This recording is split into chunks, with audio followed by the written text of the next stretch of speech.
One of the charges we have at Parks and Wildlife is to offer as much public hunting access as we can around the state, and we do this through leasing land from private landowners.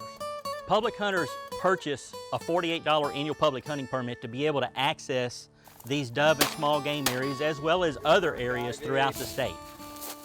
We require on-site registration to get an idea of usage of those properties and then the quality of the hunting on those properties.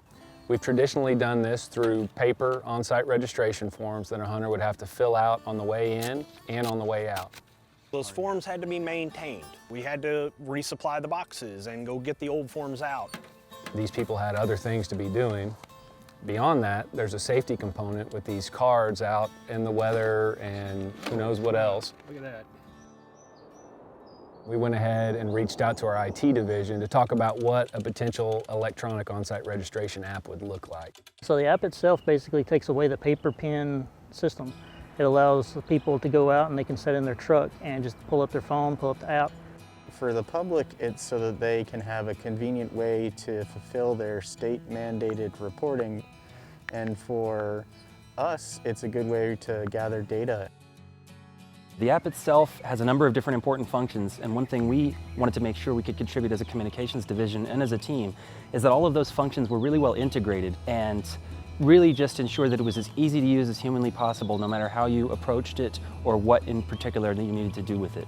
It allowed me to better find the parking areas, to see the boundaries of those areas, to see where if one area was heavily populated with hunters, I could see where to walk to get kind of away from other hunters. It provides them with the ability to have real-time knowledge of who's supposed to be on site, who's there hunting. And so it gives our law enforcement colleagues quite a tool to be able to check and monitor compliance on site as well. Being able to quickly check a parking lot and measure compliance levels at that wildlife management access area allows a game warden to determine how best to utilize his time. If he determines there's a high level of compliance there, he may not feel the need to wait for the hunters to physically return. He may go to another location that may be more problematic. There are several potential opportunities to use this type of technology, anywhere from a trail map, a paddling trail, or just general reference within a park or wildlife management area.